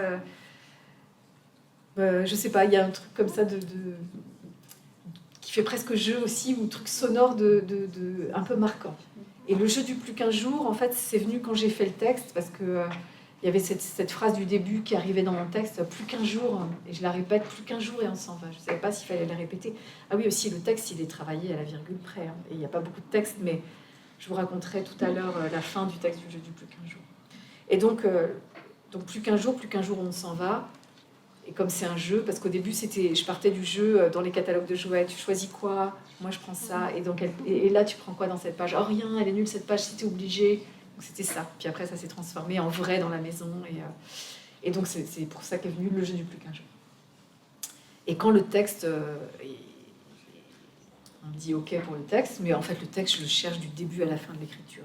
Donc j'ai le temps et forcément, je le trouve. C'est pas un problème. Des fois, il arrive, quand on fait le fichier Word là, sur l'ordinateur, j'avais mis la maison, mais je n'allais pas l'appeler la maison. Il doit y avoir un 36 livres qui s'appelle la maison. Donc, il fallait trouver un truc un petit peu accrocheur. Et puis, particulier, quelque chose où on se dit, tiens, il y a quelqu'un qui nous parle. C'est pas juste pour que tout le monde rentre dedans. C'est un truc où vous pouvez rentrer dedans, mais il va y avoir un point de vue, il va y avoir quelque chose. Et la couverture, par contre, après ça... Il faut quand même qu'il y ait un aspect vendeur on ne peut pas passer à côté. Donc même si moi j'avais un choix de couverture qui serait plutôt audacieux ou peut-être plus raté aussi, je ne sais pas. Non, ça on le voit ensemble avec l'éditrice et puis même des fois on parle avec les commerciaux. Enfin il y a des allers-retours pour que tout le monde ait aussi envie de défendre le livre et puis qu'il soit vu sur les tables d'édition. Mais il faut que tout le monde en soit content, quoi. Et là, le jeu du plus qu'un jour, c'était compliqué parce que à chaque fois souvent, il y a une image. En fait, la couverture, on l'a fait à la fin. On me demande souvent, est-ce que tu n'as pas une image de couverture pour... parce qu'on me dit, alors, quand est-ce que tu vas finir ton livre? Ah, alors, moi, je ne sais pas. Février de l'année prochaine, dis-nous, pour savoir pour l'impression, mais surtout pour éditer le catalogue, où le livre sera annoncé, ou après, ça sera vendu, pour respecter le calendrier du catalogue. Donc à partir du moment où j'ai dit oui il va sortir, là c'était le 20 août 2025, alors ce sera tel catalogue. Et donc, est-ce que tu aurais une petite image de couve à nous proposer? Donc souvent, j'en trouve une qui pourrait se rapprocher, soit j'en fais une, soit je prends une image du livre ou quelque chose qui va ressembler. Et souvent c'est assez intuitif et assez facile de trouver. Et la plupart du temps, je refais une image qui reprend un peu un moment du livre. Ça, j'explique souvent aux enfants parce qu'eux, ils sont très intéressés, principalement par la couverture de livre, parce qu'eux, ils savent beaucoup mieux que moi faire des livres pour enfants, et ils font ça en 10 minutes, page 1, page 2, page 3, page 4. Mais après, ce qui leur importe, c'est d'avoir une couverture toute dure. Et qu'est-ce qu'on met dessus? Et donc, je leur dis, bon, alors, l'image de couverture, ça va raconter un petit peu l'histoire, mais pas trop. Ça arrive un petit peu au moment où il va y avoir un peu de suspense, mais pas la résolution. Donc, il faut trouver un truc intuitif où on intrigue, mais où on n'en dit pas trop. Et le jeu du plus qu'un jour, comme il n'y avait pas ce truc de climax ou de grosse aventure, chaque objet, ça faisait un peu flop, quoi. Je mettais la petite chaise, ça faisait un peu chaise électrique. Je mettais un fruit, ça faisait un peu livre de cuisine. Donc finalement, la petite ferme en bois, qui est une vraie ferme en bois que mon grand-père avait faite en plus, c'était le seul jouet vraiment où il y avait le robot télécommandé, mais qui était moins gracieux. Puis il y avait moins de place pour la typo. Donc là, il a fallu vraiment jongler. On a mis du jaune derrière pour que ce soit plus gai. On a mis la typo. Ça faisait vite livre un peu rétro ou truc bizarre, quoi. Ça faisait pas livre pour enfants. Et puis il faut quand même que ça fasse livre pour enfants parce que faut qu'on s'adresse à un public. Et puis là, je mens pas en disant que c'est un livre pour enfants. Mais si je leur montrais un truc qui leur donne pas envie, il faut qu'il y ait comme une résonance, quoi. Et donc, on a trouvé cette petite ferme, on a eu grand mal. La maquettiste a proposé le vert, qu'au début, je me disais, tiens, vert, mais il n'y a pas de vert dans les illustrations. Puis en fait, j'ai dit d'accord, et je trouve que c'est une bonne idée, parce que je trouve qu'il réveille aussi le tout, et justement que ça emmène le livre un tout petit peu ailleurs, et puis ça rappelle le jardin qui arrive à la fin. Et voilà, et donc la typo, bah là, je sais même plus qui l'a proposé, on est passé par plein d'étapes, mais c'était pas moi. Moi, je suis pas très bonne en typo, c'est vraiment pas ma spécialité. Et puis l'écriture, les 2 typos différentes dans le livre, par contre, c'était parce que j'avais le souhait que... je crois qu'il y a des petits traits, mais on allait vite s'embrouiller. Alors là, peu importe si on se trompe, on sait plus, mais on sait qu'on passe de l'un à l'autre. Alors qui est qui, après, c'est pas grave. Même moi, à la fin, j'avais du mal. Et aux relectures, j'ai fait « Ah, mais attends, là, on s'est trompé. J'ai dit à la maquettiste, tu t'es trompé de couleur, parce que là, c'est la grande sœur qui dit ça. Alors pour moi, c'est les frères et sœurs, mais ça peut être des cousins. En fait, moi, je me fais ma petite histoire. Et puis après, voilà. C'est pour ça qu'il y avait ces 2 couleurs, mais elles ne sont pas non plus très différentes, parce que je ne voulais pas que ça jure esthétiquement. Et donc, pour reparler du texte, le texte a été écrit, et après, au sein de la maison d'édition, il y a des relectures. Déjà pour les fautes d'orthographe, j'en fais quelques-unes. Et puis après, on va me dire, par exemple, « Ah non, je veux pas !» Alors, la correctrice, c'était des femmes, là, la correctrice disait, on devrait dire « je ne veux pas ». Et là, c'est à moi de dire « je garde, je veux pas », parce que la personne ne s'offusque pas, mais son travail, c'est de me dire « non, on ne dit pas « je veux pas », ou même s'il y a un apostrophe. Donc, je dis « je ne veux pas », quand c'est justifié. Puis des fois, j'accorde que oui, là, effectivement, on pourrait changer, mais je me dis, ces personnages-là, comment ils parlent, quoi ? Qu'est-ce qu'ils disent ? S'ils disent « je veux pas », je veux pas. Ensuite, à la fin, au début de l'histoire, c'est plus qu'un jour et on s'en va. On fait le jeu du plus qu'un jour, d'accord, je commence. Donc il y a les petits points, est-ce qu'on en met, est-ce qu'on n'en met pas ? Faut pas en abuser, la ponctuation, les virgules, les points-virgules, les points d'exclamation. Donc je commence. Si on revient l'année prochaine, je prendrai la chambre. Donc là, j'avais mis le si, parce que c'était l'hypothèse. J'aurais pu commencer par l'année prochaine, quand on reviendra, je prendrai... Mais je voulais qu'il y ait ce truc d'incertitude au début, parce que peut-être que tout simplement, ils font pas tous les ans les mêmes vacances, et que des fois, ils ont envie de venir, qu'ils viennent pas, ou que peut-être que c'est la seule fois, j'en sais rien. Mais qu'il y avait ce truc d'incertitude. Et à la fin, ils disent, bon, alors, donc il y a toutes les énumérations de la maison, puis à la fin, le temps, les petits passages sur le temps, où elle dit, mais tu sais, l'année prochaine, le jardin, il sera plus pareil. Donc là, j'avais envie aussi qu'il y en ait une que la grande prenne le dessus, fasse une petite leçon à son frère, parce qu'elle est un peu jalouse qu'ils prennent tout pareil, et qu'elle disait, oui, toi, tu veux le jardin, mais si ça se trouve, mamie, elle aura coupé toutes les roses, hein, tu vois, tu voulais les roses, il n'y aura plus. Et bon, bref, on sera plus pareil. Et puis, il y avait ce truc de, on change toutes les heures, toutes les secondes, toutes les minutes, qui est un truc vertigineux aussi de l'enfance, où j'avais envie qu'on retourne à cet endroit-là du texte. Et que ce soit c'est quand même la chose importante. Et là, le petit frère coupe court et dit oui, bon, on continue, parce que voilà, il faut quand même jouer. Il dit d'accord, alors, dans le jardin, moi je prends les herbes. Et là, je sais plus qui a l'idée, oh tiens, si on faisait une potion. Donc tout de suite, on n'a pas le temps. Il y a comme un truc de rythme dans le texte où pareil, il y a ce truc de s'installer dans le jeu, d'avoir des accélérations, des ralentis, de tomber sur une grande page de cuisine, les escaliers, et dans les escaliers. Je savais pas s'il fallait mettre un truc de systématisme où on rentre dans la maison et à chaque pièce on fait, ou non, c'était pas forcément important. Ensuite, il y a la page où ils savent pas, ils redéfinissent un peu les règles, la cuisine, le jardin, la grande pause, et voilà. Et là, hop, ça rebondit et on retourne dans le jeu immédiatement et c'est la fin. Et donc ils disent, et bonne idée, une potion avec le plus d'air possible, et on la cache. Et moi, j'avais mis « si on revient l'année prochaine ». Et là, la correctrice me dit « si on revient l'année prochaine, c'est un petit peu mélancolique ». Et moi, j'avais hésité à mort sur ceci. Et donc là, elle a vu pile. En général, elle a vu les petites choses où moi, j'avais hésité. Et c'est très important parce qu'après, on lit à voix haute. Et ces petits mots, moi, quand j'ai hésité sur d'autres livres et où j'ai laissé passer un truc... sur lequel j'avais un doute, eh ben, chaque fois que je lis, j'accroche dessus. Et ça peut être aussi dans la position du texte, si on met à la ligne, des fois on est coincé dans les tailles du texte, et puis donc on cherche la manière de le composer pour que la lecture soit la plus fluide possible. Et donc finalement, on cherchait, mais si on met pas ci, qu'est-ce qu'on met? Puis finalement, je cherchais, puis je dis, mais non, mais c'est tout simple. Et on la cache pour l'année prochaine. Donc c'est juste que maintenant, ils sont sûrs, ils vont venir l'année prochaine, parce qu'ils sont plus du tout dans un questionnement, dans le questionnement sur lequel ils étaient au départ, ils sont juste dans un jeu, et donc il n'y a plus de questions. Voilà. Donc ça, c'était pour dire que bon, déjà l'écriture, elle est très précise, et puis après, il y a aussi la relecture, parce que nous, on est quand même dessus pendant très très longtemps. Il y a des fois où on voit plus, puis on a un petit peu envie de se débarrasser du livre quand il est sur la fin et qu'on a livré tout. Et donc la relecture sert à ça, à revenir sur des choses dont on s'était débarrassé, même si c'est juste un mot, parce que on avait envie que ça finisse aussi, quoi, au bout de 2 ans. À propos de finir et de questions, voilà, si on n'a plus de questions, je pense que dans la salle, il y a des questions, et on me dit que vous avez simplement un petit quart d'heure avant de partir. Alors, voilà.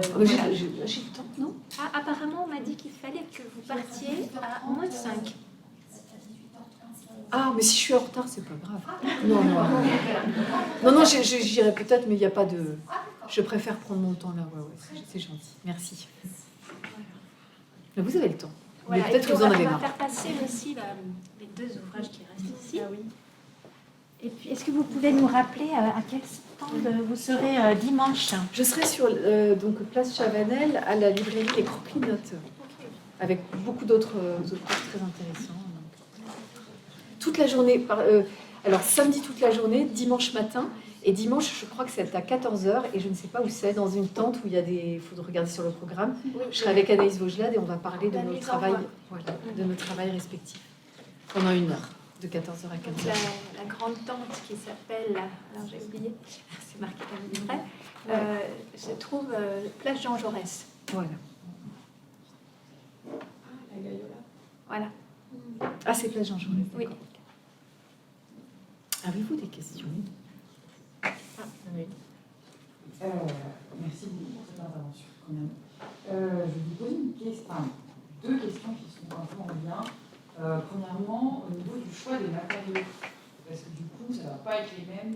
Enfin, il y en a qui sont plus rigides, peut-être pour les enfants plus jeunes, et d'autres moins rigides pour les enfants un petit peu plus grands.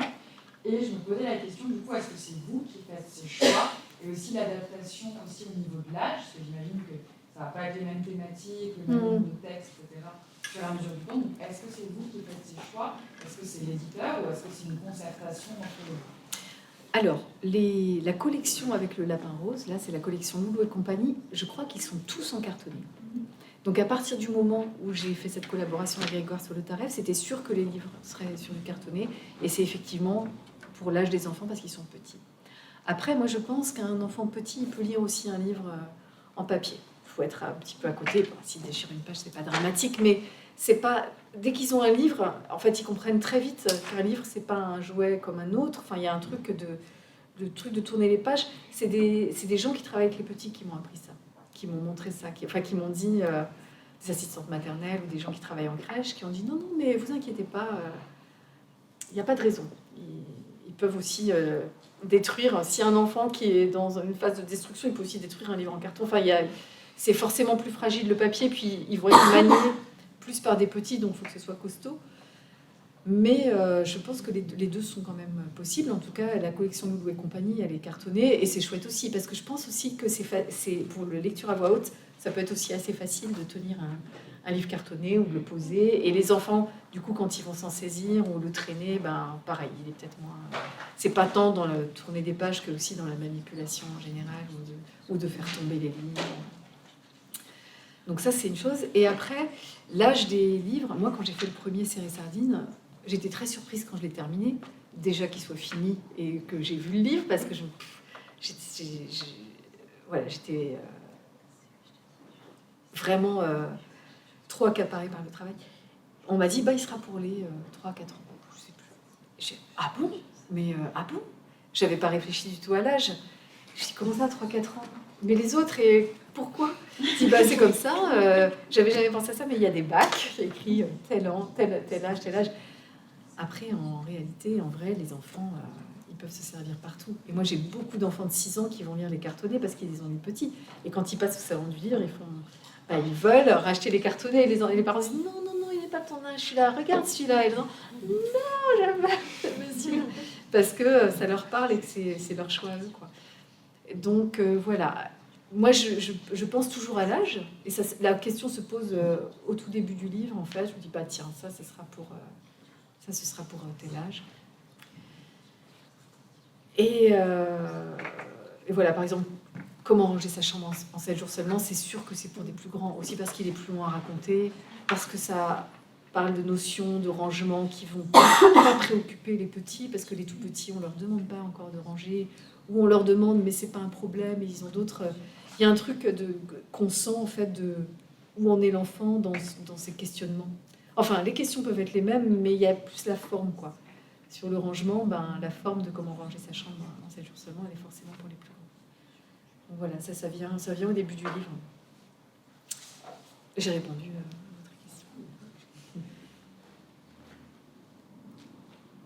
Oui ? Il y a quoi dans votre pochette? Oui. Ah, mais c'est vrai, j'ai pas ouvert ma pochette, je ne fais que parler.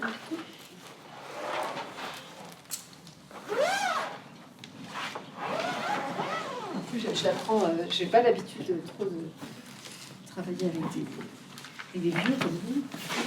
Je travaille plutôt avec des petits et je leur montre ça quand je viens. Là, j'ai mis quelques extraits de mon travail parce que je leur explique selon l'âge. Là, j'ai eu des petites sections tout à l'heure, alors je leur ai juste montré des dessins, ils ont deviné, ils ont reconnu les livres. Mais quand c'est des plus grands, ça peut être même jusqu'au CM2 qui veulent savoir comment faire un livre, il y a plein d'étapes du travail. Donc, par exemple, bon, là, je leur montre, ça c'est pour dessiner un bébé, donc je leur montre que je dessine sur des petits bouts de papier, que si la feuille elle est moche, c'est pas grave, que je gomme pas, que je barre pas et que j'en fais plein. Ça, c'est le même principe. C'est pour Castor Têtu. Donc ça, c'est Castor Têtu, c'est un livre que j'ai fait avec Jean Leroy et les images étaient assez simples et du coup, au lieu de faire... Des fois, je travaille pas sur ordinateur du tout. Et par exemple, je vais vous montrer celui-là. Je vais vous montrer deux choses différentes. Castor... Souvent, je fais des collages, hein, parce que les livres pour les tout petits, donc le lapin rose, là, comme ils sont...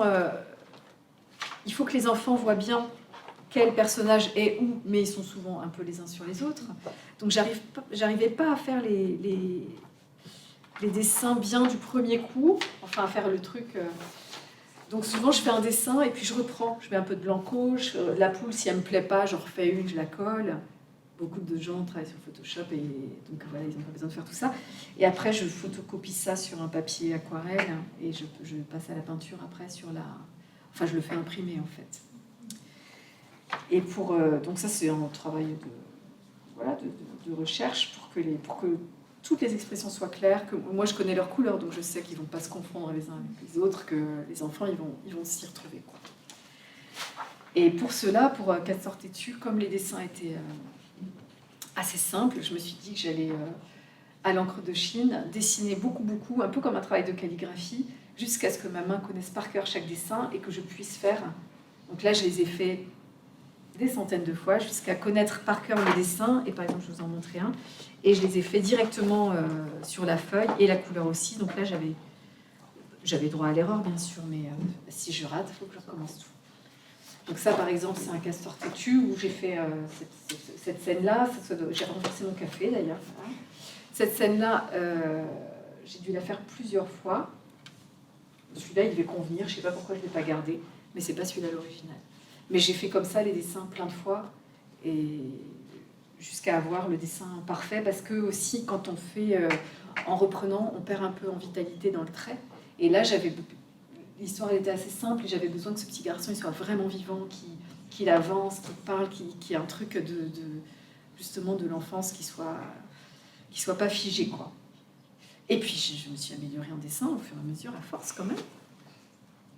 Donc voilà, là par exemple c'est une scène de encore un autre Castor Têtu et ça pareil, voilà, je l'ai fait comme ça, après je la refais comme ça.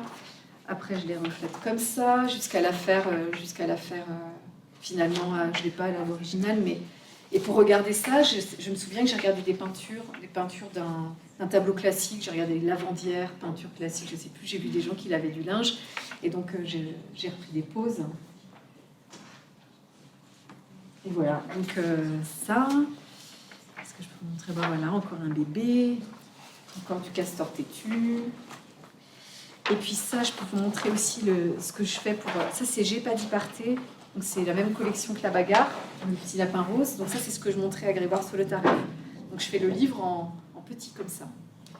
Je le mets... c'est carrément au stylo bic. Donc je lui fais la maquette jusqu'à la fin. Puis après, j'apporte des corrections. Après cela, il n'y a pas beaucoup de corrections parce que... Voilà. Et lui, il connaît mon dessin, il sait ce que je vais faire. Donc le livre, il est fait là, quoi. Et puis pour Castor Têtu, donc quand j'ai travaillé avec Jean Leroy, j'ai aussi des extraits du chemin de fer que j'ai amené.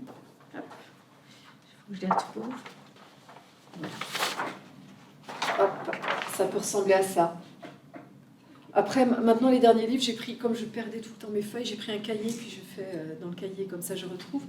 Mais là, je fais comme ça me permet aussi d'avoir une vision d'ensemble. Dans le cahier, il faut encore tourner les pages. Là, ça me permet d'avoir une vision d'ensemble et de reprendre. Donc, il y a des... Là, il n'y a pas trop de corrections, ça devait être un petit peu à la fin. Mais il y a les positions qui changent. Je sais que des fois, je me dis, bon, là, ils sont trop gros dans la page, il va falloir les rétrécir. Ça, c'est une étape de travail que je montre aussi à l'éditrice. On voit ça. Ça, c'est encore Castor Têtu. Donc, ça, c'est une autre où j'ai collé le texte. Et puis je corrige le texte, je change des trucs, je propose à l'auteur, on se fait des allers-retours comme ça. Et donc je vois ça, oui, il y a plein de... Quand il y a des corrections, là je vois, ça peut être juste des trucs, juste parce que moi j'ai dessiné les personnages, ils sont dans une attitude, donc comme c'était écrit, ben, c'est plus spontané, il faut changer un petit truc, donc voilà, c'est une sorte de proposition. Là, je vois que j'ai ça aussi. Ça, c'est le petit doudou dont je vous parlais. Parce qu'il y a eu une expo aux Arts Déco de Paris, de l'école des loisirs, avec les auteurs d'école des loisirs. Et ils m'avaient demandé de dessiner un jouet, donc j'avais peint ce truc-là pour le rapprocher des livres. Donc c'est ça, le vrai doudou. C'est pour ça que ce lapin rose est bizarre. En fait, c'est lui.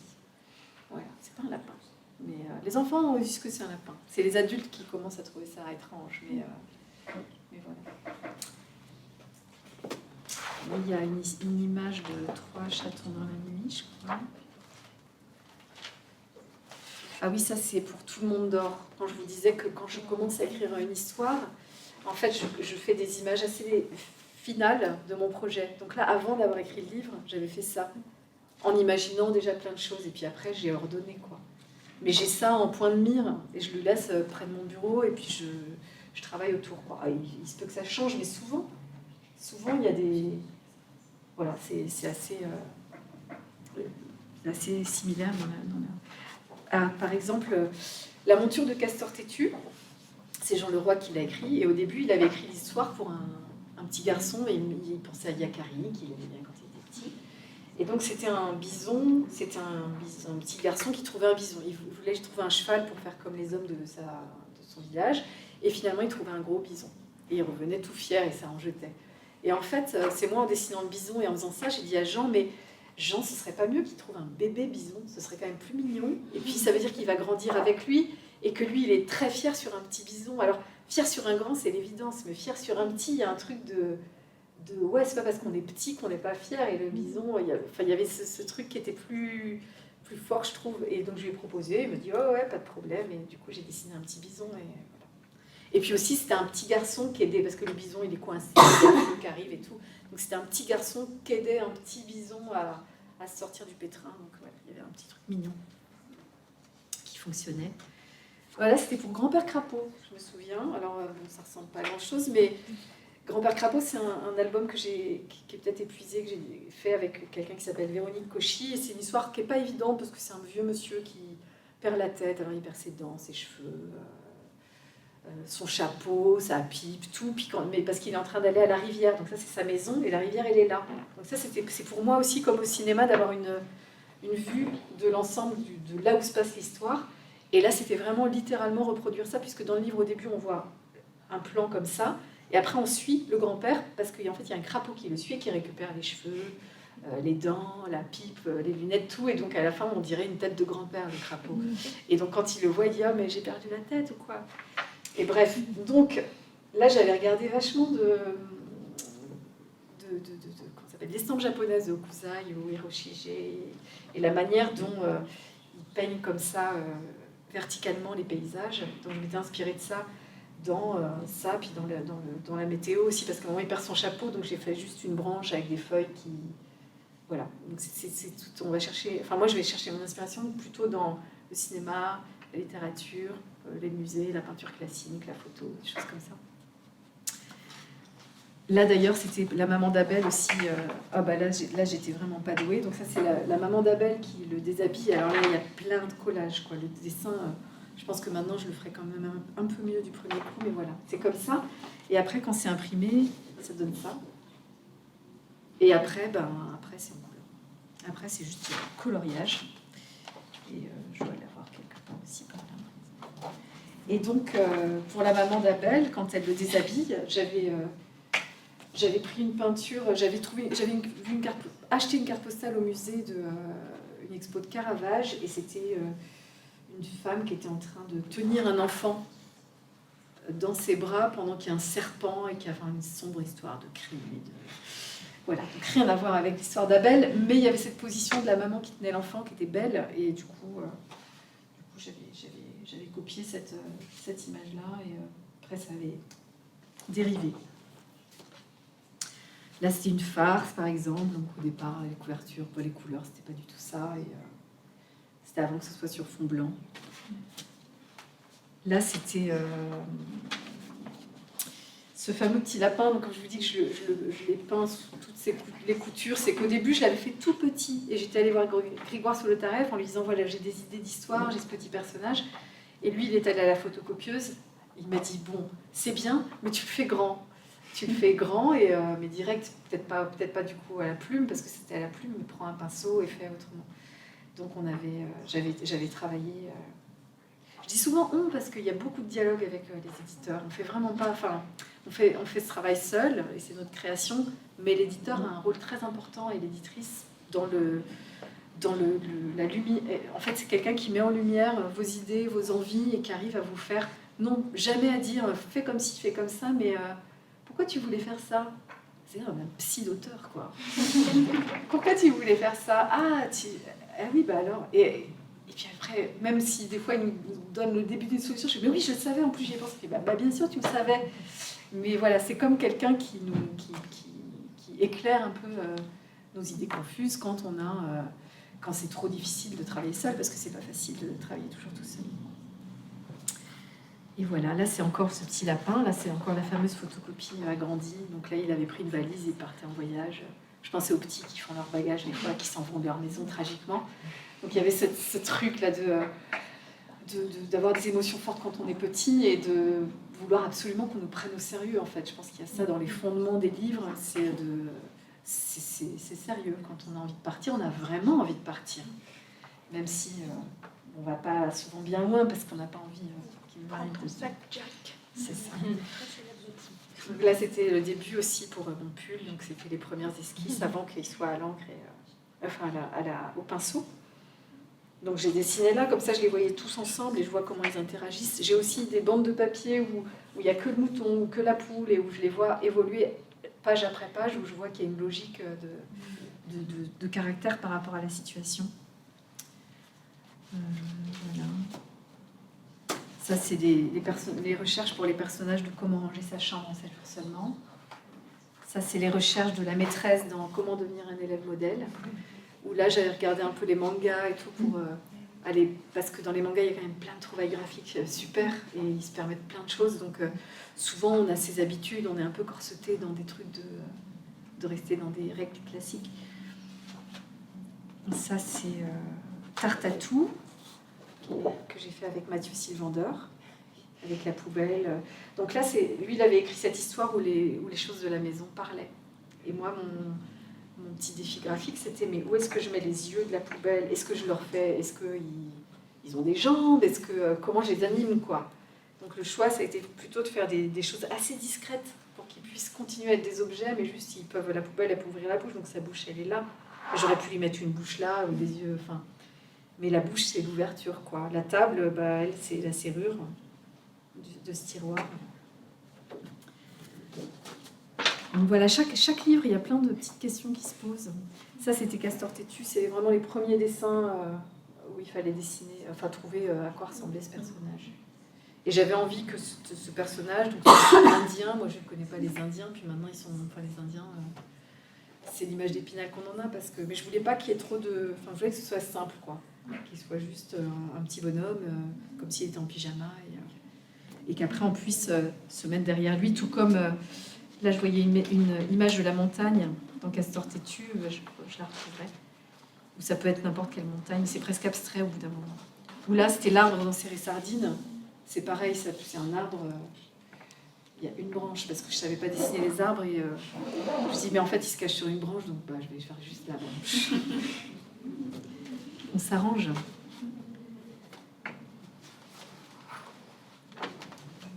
Là, c'était les recherches pour le bison quand il était gros. Donc au début, je regardais des vrais bisons, même des vidéos de bisons, parce qu'il faut aussi regarder comment ils bougent. C'est pas... Ça, c'est l'image que je vous ai montrée tout à l'heure, mais là, avec les couleurs. Au début, il allait dans les égouts, c'était tout sale et tout. Puis là, je me suis dit, non, personne ne va l'acheter. Les yeux, il allait dans les égouts, c'est dégueu. Là, c'est le fameux grand-père crapaud. Et là, c'est sa maison. Voilà. C'était ça l'image où il est tout seul dans les champs. Et il a le moral, mais juste il veut aller à la rivière, quoi. Ça, c'est des recherches aussi pour comment ranger sa chambre en 7 jours seulement. Donc, c'est avant que le livre existe aussi. C'est les fameuses planches que je fais pour savoir où je vais aller, quoi. Il y avait déjà les parents robots. Oui, il y avait déjà un robot, mais je savais pas trop quelle tête il avait. D'ailleurs, j'en ai fait plein. Le voilà après. Après, c'est les recherches, quoi. Le parent robot. Là, c'est la piscine. Où là, j'ai fait chaque carreau un par un. Il n'y a aucune photocopie. Chaque page, c'est des nouveaux carreaux, sans règles. Ça, je dis aux enfants, parce qu'ils veulent toujours prendre leurs règles. Je dis non. Vous ferez un trait, vous prenez votre respiration. Faites... Et vous arrêtez de respirer à la fin de la ligne. Vous reprenez votre souffle aux enfants. Ça, c'est la piscine, donc ça, c'est la couverture. Encore des personnages de... Je vous l'ai montré celui-là déjà tout à l'heure. Et là, j'ai un de... Hop, Trois chatons dans la nuit. C'est pas l'original, ça doit être une version que j'ai faite. J'étais pas... Je recommence beaucoup. Je suis pas contente, mais j'ai pas envie de reprendre par ordinateur que le maquettiste ait à faire ça ou à faire des corrections. Donc je vais au maximum et chaque image fait à peu près la taille qu'elle aura à la fin. Elles paraissent plus grandes, mais elles sont à l'échelle 1. Sauf pour le jeu du plus qu'un jour, où les objets, ils sont un tout petit peu rétrécis, je crois. Parce qu'il y avait le cadre blanc qui a été mis finalement, donc il fallait juste qu'ils ne prennent pas trop de place dans le cadre. Voilà à peu près, voilà encore les mêmes. Encore les... Là, c'est pour l'anecdote, cette histoire, comment ranger sa chambre en 7 jours seulement, j'ai fait... mon premier livre écrit, c'était Cherche Ami, et mon deuxième, c'était un truc sur le rangement et le bazar, parce que je suis très bordélique. Et on me l'a toujours reproché, ça m'énerve forcément, puisque je fais des efforts, mais bon, il y en a qui sont très maniaques, on leur reproche pas d'être de ranger tout. Et donc j'avais envie de faire cette histoire, et je l'ai écrite, et ça, je l'ai fait 15 ans après avoir écrit l'histoire. C'est-à-dire qu'elle n'avait pas du tout cette forme-là, j'avais le thème, mais je ne savais pas comment la faire, et je ne trouvais pas. Et donc il a fallu attendre que j'ai un déclic, je la traînais, et puis j'y repensais des fois, et je me disais, mais non, mais j'ai pas envie de brader cette idée, de faire un truc qui ne va pas me plaire. Voilà, donc elle a pris cette forme-là, mais ça a mis, l'histoire a mis 15 ans à maturer, quoi. Après, j'y ai pas pensé tous les jours, mais je savais que je le ferais, quoi. Et c'était long. Voilà, encore ceux-là, mais je vous les ai montrés, je crois. Ah, voilà, la montagne, par exemple, dans Castor Têtu, pareil. La montagne, je suis bon, bah, je vais faire une montagne, mais dans ce livre-là, tout est presque abstrait, quoi. Donc c'est l'idée d'une montagne, l'idée d'un champ, l'idée d'un Indien. Donc c'est des choses... Mais c'est aussi parce que je voulais faire tout ce travail à l'encre de Chine assez simple, et puis que je voulais aussi, comme je le disais tout à l'heure dans Je n'ai plus qu'un jour, qu'il y ait l'espace pour être dedans avec, quoi. Que si c'est trop fermé, trop fini, ben, moi en tant que lectrice, je me sentirais trop serrée. Et voilà, ça c'est les petits exercices d'architecture difficiles que j'ai du mal à faire, c'est pour créer l'espace de... Ah oui, les amis qui arrivent. Ouais, c'est ça. Ouais, c'est les animaux, ça, c'est parce qu'ils font leur devoir et il fallait présenter leur animal préféré. Donc ils viennent à la classe comme ça. Et voilà, et ben là encore, l'école. Bon, c'est différentes manières de travailler, puis j'ai pas les mêmes tout le temps parce que...